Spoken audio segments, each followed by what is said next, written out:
Hello friends, आज मैं आपको बताऊंगा हाइविट प्लस इंजेक्शन के बारे में, जो मल्टीविटामिन इंजेक्शन आता है।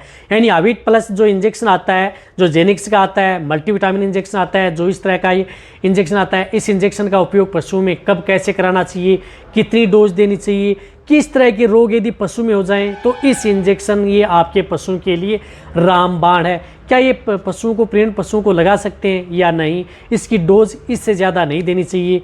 आज की वीडियो के अंदर आपको इस इंजेक्शन के बारे में सही जानकारी दूंगा, साथ में इसको कौन से रूट से लगाना चाहिए जो आपके पशु के लिए ज़्यादा सेफ रहे। वीडियो शॉर्ट में बनाई गई है। चैनल पर नए हैं, पहले चैनल को सब्सक्राइब, साथ में बेल आइकन और ऑल वाला ऑप्शन दबाएं। बहुत कमेंट्स आने के कारण मैंने सोचा कि हाइविट प्लस के बारे में शॉर्ट में वीडियो बना दी जाए।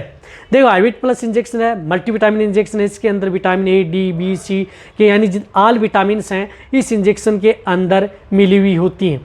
तो ये आपके पशुओं के लिए बहुत ही ज़्यादा बेनिफिट देता है।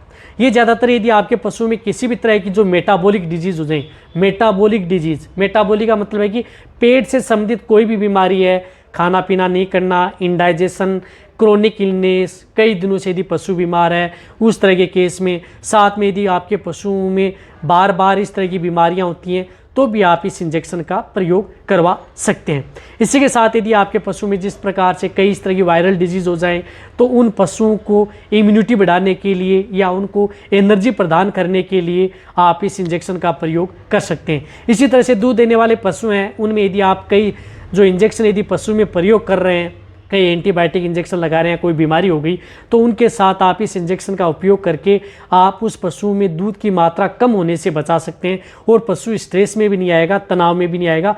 पशु पहले की तरह आपका पशु दूध देता रहेगा। तो ये पशु में क्या करता है कि दूध की मात्रा को जलने नहीं देता, उसे कंट्रोल करने का काम करता है। पशुओं को मोटा तगड़ा, इंडाइजेशन से संबंधित, पशुओं में किसी तरह की विटामिन डेफिशिएंसी हो गई है तो उसको भी ये कंट्रोल करने का काम करता है। कहने का मतलब है कि ये एक इंजेक्शन पशु में बहुत ही ज़्यादा फायदा करता है।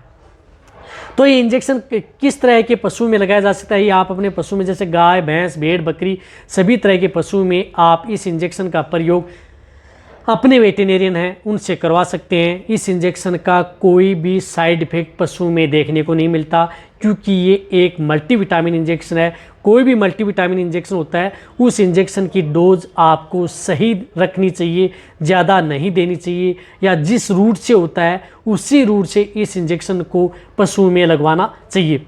तो ये इंजेक्शन जो लार्ज एनिमल्स हैं, गाय भैंस हैं, उनमें आप ये इंजेक्शन 10 ml से लेकर के 15 ml उन पशुओं को लगाया जाता है जिनका बॉडी वेट 500 kg से ज़्यादा होता है, तो उन पशुओं में 15 ml, अन्यथा आप 10 ml ओनली ऑन इंट्रामस्कुलर। ये इंजेक्शन सिर्फ और सिर्फ मांस में लगने वाला इंजेक्शन है।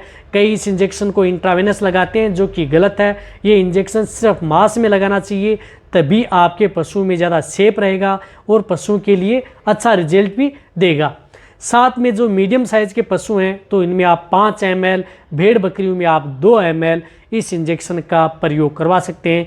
ये इंजेक्शन प्रेग्नेंट है यानी गैप्बिन है, दूध देने वाली गाय भैंस हैं, उन सभी के लिए ये हाइविट प्लस इंजेक्शन पशुओं के लिए सेफ रहता है, जो कि पशुओं को नुकसान कम करता है, फायदा पशुओं को ज़्यादा करता है। नुकसान तो आपके पशु में करता ही नहीं है यदि आप अपने पशु में, हालांकि यदि पशु का बहुत ही ज़्यादा जो टेम्परेचर बढ़ा हुआ है, बहुत ज़्यादा हाई टेम्परेचर है, 107-108 डिग्री फ़ारेनहाइट है, तो उस तरह के केस में आप इस इंजेक्शन का उपयोग नहीं करना चाहिए, वहाँ पर आपको ध्यान रखना है। अन्यथा आप यदि पशु में अन्य जितने रोग हैं उसमें आप प्रयोग कर सकते हैं, जिस प्रकार से मिल्क फीवर है, कीटोसिस है, PPH है, अदर जो डिजीज़ हो जाती है, उन सभी में इस इंजेक्शन का प्रयोग करवाया जाता है।